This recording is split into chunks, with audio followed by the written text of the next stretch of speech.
নমস্কার, দেখছেন নিউজ 18 বাংলা। মিমি রয়েছে আপনাদের সঙ্গে এবং এই মুহূর্তে আমরা যে খবরে নজর রাখবো অত্যন্ত চাঞ্চল্যকর খবর। জিহাদকে নিয়ে বাংলাদেশের নিহত সাংসদের দেহাংশ তল্লাশিতে সিআইডি। এই মুহূর্তে জিহাদ যে কসাই হিসেবে যাকে নিয়ে আসা হয়েছিল সেই জিহাদকে 12 দিনের জন্য নিজেদের হেফাজতে পেয়েছে সিআইডি। জিহাদকে নিয়েই ভাঙড়ের কৃষ্ণ মাটিতে খালের পাড়ে চলছে তল্লাশি। এই মুহূর্তে সেই ছবি আপনাদের দেখাচ্ছি। বাংলাদেশের সাংসদের দেহাংশ উদ্ধারে ভাঙড়ে পৌঁছে গেছে সিআইডি। গতকাল রাতেও তল্লাশি চলেছে কিন্তু কোনো দেহাংশ উদ্ধার হয়নি। আজ আবারও দিনের আলোয় একেবারে জিহাদকে সঙ্গে নিয়েই সিআইডি পৌঁছে গেছে ভাঙড়ের কৃষ্ণ মাটিতে, খালের পাড়ে চলছে তল্লাশি।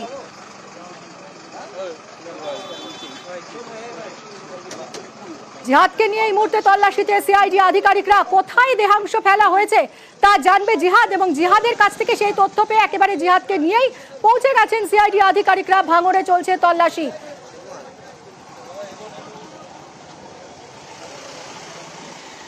অনুপ আমাদের প্রতিনিধি রয়েছেন। অনুপ, দেহাংশ উদ্ধার হলো, এখনো পর্যন্ত কি জানা যাচ্ছে, কি আপডেট?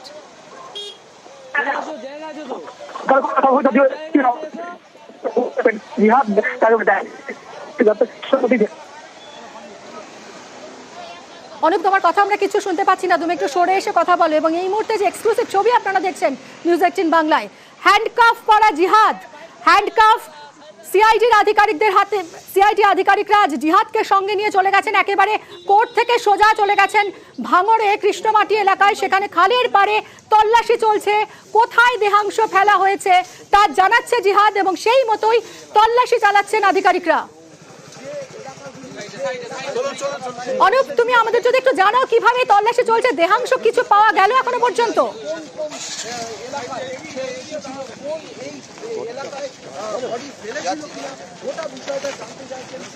আমরা আবারও অনুপের সঙ্গে যোগাযোগের চেষ্টা করছি। এই মুহূর্তে ভাঙড়ের কৃষ্ণমাটিতে খালের পাড়ে যে তল্লাশি চলছে, যে নৃশংস হত্যাকাণ্ড বাংলাদেশের সাংসদকে নিউ টাউনের ফ্ল্যাটে করা হয়েছে। প্রথমে তাকে ক্লোরোফর্ম দিয়ে অজ্ঞান করা হয়, মুখে বালিশ চাপা দিয়ে শ্বাসরোধ করে তার মৃত্যু নিশ্চিত করা হয় এবং তারপর প্রথমে তার পুরো ছালটা ছাড়িয়ে নেওয়া হয়, স্কিন ছাড়িয়ে নেওয়া হয়। তারপরে তার ভিতরের মাংস, হাড় সমস্ত কেটে টুকরো টুকরো করা হয়, খণ্ড খণ্ড করা হয়। এবং সেই কাজটাই করেছে এই জিহাদ, কসাই জিহাদ, যাকে গতকালই সিআইডি গ্রেফতার করেছে। 12 দিনের জন্য নিজেদের হেফাজতে পেয়েছে সিআইডি এবং তারপরই তারা পৌঁছে গেছেন ভাঙড়ের কৃষ্ণমাটির খালপাড়ে, যেখানে ফেলা হয়েছে হয়তো দেহাংশ। সেই মতো তল্লাশি চলছে। অনুপ রয়েছেন, ডিটেলে জানাবেন। অনুপ, এই মুহূর্তে ভাঙড়ের যে কৃষ্ণমাটি এলাকা সেখানে কিন্তু সিআইডির পক্ষ থেকে তল্লাশি অভিযান করা হচ্ছে। অন্যদিকে একেবারে একটি অংশ তিনি চিহ্নিত করেছিলেন, কিন্তু আরো একটি অংশ তিনি দেখাচ্ছেন যে এই অংশটা এখান থেকে মৃতদেহ ফেলা হয়েছিল। অর্থাৎ দুই অংশ এখন উদ্ধার না হলেও দুটি অংশ কিন্তু চিহ্নিতকরণের কাজ কিন্তু ইতিমধ্যেই করা হচ্ছে। সঙ্গে একেবারে সিআইডির উচ্চপদস্থ আধিকারিক থেকে শুরু করে কলকাতা পুলিশের উচ্চপদস্থ আধিকারিক, কোলেরহাট থানার পুলিশ, অন্যদিকে ডিএমজি আধিকারিক, তারা কিন্তু প্রত্যেকে এই মুহূর্তে আরো একটি জায়গায় তিনি কিন্তু চিহ্নিতকরণের কাজ করাচ্ছে। আজকে সিআইডি হেফাজতে পাওয়ার পরে পরবর্তী ক্ষেত্রে সিআইডি আধিকারিক তারা কিন্তু সরাসরি জিহাদকে সঙ্গে নিয়ে ভাঙড়ের যে কৃষ্ণমাটি এলাকা, যেখান থেকে বাংলাদেশের সাংসদ দেহাংশ ফেলা হয়েছিল, টুকরো টুকরো করা হয়েছিল, সেই অংশ কিন্তু ইতিমধ্যেই চিহ্নিতকরণের কাজ কিন্তু শুরু করা হয়েছে। এবং পুলিশের পক্ষ থেকে কোলেরহাট থানার পুলিশ তারা যেমন উপস্থিত আছেন, একটি অংশ যেমন চিহ্নিত করিয়েছেন, আরো একটি অংশ কিন্তু যে ছবি দেখাচ্ছি নিউজ 18 বাংলা দর্শকরা দেখতে পাচ্ছে, সেই অংশ কিন্তু চিহ্নিতকরণের কাজ করা হচ্ছে। এবং তার সঙ্গে সিআইডি আধিকারিক কোথা থেকে কিভাবে মৃতদেহ কোন দিক থেকে আনা হয়েছিল, কোথায় ফেলা হয়েছিল, এই যাবতীয় বিষয় কিন্তু কথা বলছেন। এবং আরো একটি জায়গা যে ভাঙড়ের কৃষ্ণমাটি খালপাড় এলাকা, সেই খালপাড়ের নিচের অংশে দিয়ে কিন্তু তিনি দেখাচ্ছেন এই অংশ থেকেও কিন্তু মৃতদেহ দেহাংশ ফেলা হয়েছিল। যদিও এখনো পর্যন্ত দেহাংশ কোনো কিছু সেভাবে উদ্ধার করা সম্ভব না হলেও সিআইডির পক্ষ থেকে যে গোটা প্রক্রিয়াকরণ, অর্থাৎ কোন অংশ থেকে কোন দিক থেকে মৃতদেহ নিয়েছে, কিভাবে কোথায় ফেলা হয়েছিল, দেহাংশ ফেলা হয়েছিল, সেই প্রক্রিয়া কিন্তু ইতিমধ্যেই চলছে। সিআইডির দেখতে পাচ্ছ ছবিতে এখানে উচ্চপদস্থ আধিকারিক, যে এডিসি পদমর্যাদার আধিকারিক থেকে শুরু করে পুরো যে নির্দেশনা ভিডিওগ্রাফি করা হচ্ছে। তার কারণ সিআইডির পক্ষ থেকে গতকালই যখন তল্লাশি অভিযান করতে আসা হয়েছিল তখনই কিন্তু এক প্রকার নিশ্চিত হয়েছিল যে জিজ্ঞাসাবাদ এখানেই দেহাংশ ফেলা হয়েছিল। সেই কারণে গতকালকের পর আজকে আবারও তাকে 12 দিনের হেফাজতে নেওয়ার পরে জিহাদকে সঙ্গে নিয়েই ভাঙড়ের সেই কৃষ্ণমাটি এলাকা, সেই কৃষ্ণমাটি এলাকায় এই মুহূর্তে তল্লাশি অভিযান করা হচ্ছে। কোন জায়গা থেকে ফেলা হয়েছিল দেহাংশ চিহ্নিতকরণের কাজ করা হচ্ছে। গোটা চিহ্নিতকরণের কাজ কিন্তু সিআইডির পক্ষ থেকে ভিডিওগ্রাফি করা হচ্ছে। তার কারণ যেহেতু আজকে দেখা গেল 12 দিনের হেফাজতে পেয়েছিল, গতকালই যখন জিজ্ঞাসাবাদে বেশ কিছু চাঞ্চল্যকর তথ্য মিলেছিল, কিভাবে তাকে খুন করা হয়েছিল, নৃশংসভাবে খুনের ঘটনা ঘটেছিল, এই যে গোটা যে প্রক্রিয়াকরণ হয়েছিল, কিভাবে নৃশংসভাবে সাংসদকে খুনের ঘটনা ঘটেছিল, সেই কারণেই সাংসদের যে ঘটনা ঘটেছিল তার দেহাংশ কিন্তু ভাঙড়ের এই যে কৃষ্ণমাটি এলাকা, সেই কৃষ্ণমাটি এলাকায় ফেলা হয়েছিল। সেই কারণেই ইতিমধ্যেই ছবিতে একেবারে দেখতে পাচ্ছ ভাঙড়ের যে কৃষ্ণমাটি এলাকায় খালপাড় বাগজোলা খাল, সেই বাগজোলা খালপাড়ে কিন্তু ইতিমধ্যেই সিআইডির পক্ষ থেকে এই তল্লাশি অভিযান করা হচ্ছে। দুটি জায়গায় তিনি কিন্তু চিহ্নিতকরণের কাজ করেছেন, যেখান থেকে মৃতদেহ ফেলা হয়েছে, দেহাংশ ফেলা হয়েছে বলে এমনটাই কিন্তু তিনি জানিয়েছেন। যদিও সিআইডির পক্ষ থেকে এখনো পর্যন্ত দেহাংশ কোনো কিছু উদ্ধার করা সম্ভব হয়নি। সঙ্গে ডিএমজির ম্যানেজমেন্ট, সিআইডি উচ্চপদস্থ আধিকারিক, ফরেন্সিক আধিকারিক, ফিঙ্গারপ্রিন্ট আধিকারিক থেকে শুরু করে প্রত্যেক উপস্থিত রয়েছে।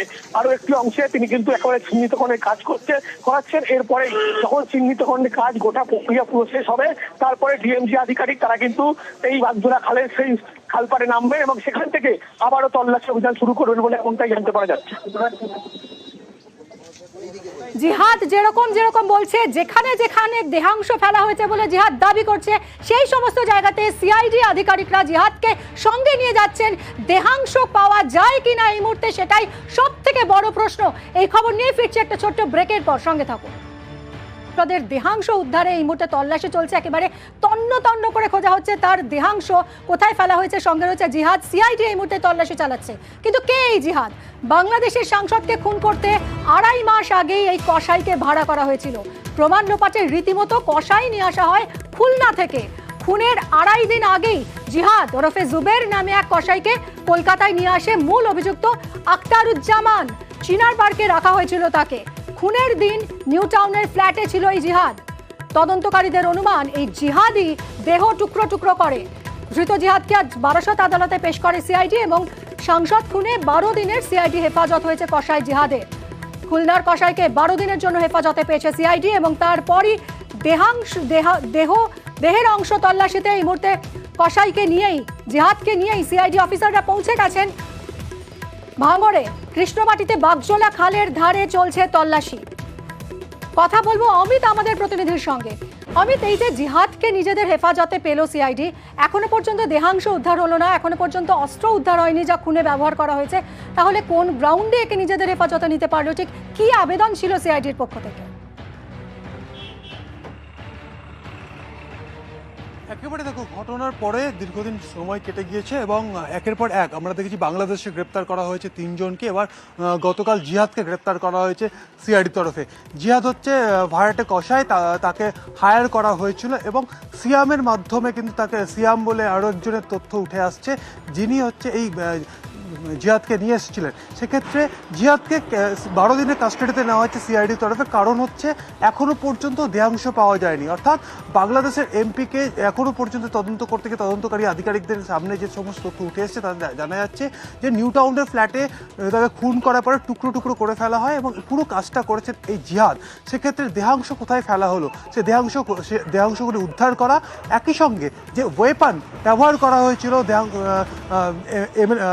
বাংলাদেশের সাংসদকে মারার পরে বা খুন করার পর টুকরো টুকরো করার ক্ষেত্রে, সেই সমস্ত ওয়েপন কিন্তু এখনো পাওয়া যায়নি। সেই সমস্ত ওয়েপন কোথায় ফেলা হয়েছে এই বিষয়গুলো জানার জন্যই এবং তদন্ত করতে গিয়ে সিয়াম এবং জিহাদ, এদের যে যোগসাজশ এবং এদেরকে কারা হায়ার করেছিল বা হায়ার করার নেপথ্যে কী ছিল, মানে মোটিভ কী, এই বিষয়গুলো কিন্তু তদন্ত করে দেখতে চাইছেন সিআইডি কর্তারা। সেই জায়গা থেকেই জিহাদকে নিজেদের হেফাজতে নিয়েছে এবং হেফাজতে শুধু নিয়েছে এমনটাই না, হেফাজত নেওয়ার পরেই তাকে সরাসরি কিন্তু নিয়ে চলে যাওয়া হয়েছে ভাঙড় এলাকাতে, যেখানে দেহাংশ ফেলা হয়েছিল বলে দাবি করা হয়েছে সিআইডি কর্তাদের কাছে। শুধু তাই নয়, বাংলাদেশের যে তিনজন ধরা পড়েছে তারাও বাংলাদেশ পুলিশের কাছে দাবি করেছেন যে ভাঙড় এলাকাতেই এই দেহাংশগুলি ফেলা হয়েছে। সেই বিষয়গুলোকে সামনে আসার পরই গতকালের পর আজকে আবার জিহাদকে সাথে নিয়েই সে দেহাংশ খোঁজার কিন্তু কাজ চালানো হচ্ছে। একই সঙ্গে ওয়েপন খোঁজা হবে। ভীষণ একদম। ওয়েপন ব্যবহার করা হয়েছিল টুকরো টুকরো করার ক্ষেত্রে, সেই ওয়েপন এখনো কিন্তু সিআইডি পায়নি। এই কারণে জিহাদ কিন্তু নিজেদের কাস্টাডিতে নিয়েছে সিআইডি। অর্থাৎ এখনো অনেক প্রশ্নের উত্তর অধরা এবং সেই সব প্রশ্নের উত্তর পেতেই জিহাদকে নিজেদের হেফাজতে নিয়েছে সিআইডি। আজকে জিহাদ বলে একটা আসামি বা বনগা থেকে অ্যারেস্ট হয়েছে, তাকে আনা হয়েছে, তাকে প্রোডাকশান করা হয়েছে এবং তাকে 14 দিনের পিসি চালে কোর্ট 12 দিনের পিসি সিজিএম কোর্ট অ্যালাউ করেছেন। পিসি চার উদ্দেশ্য হচ্ছে যে অন্যান্য আসামিদের অ্যারেস্ট কে কোথা থাকে, কে ছিল এটা জানার জন্য, সঙ্গে কিছু আর্মস টার্মসগুলো যেগুলো ইউজ হয়েছে সেগুলোকে রিকভারি করবার জন্য পুলিশ 14 দিন পিসি চেয়েছে। আমাদের ল্যান্ডের সিজিএম ওটাকে 12 দিন অ্যালাউ করেছেন, 12 দিন বাদে ওকে আবার প্রোডাকশান করা হবে।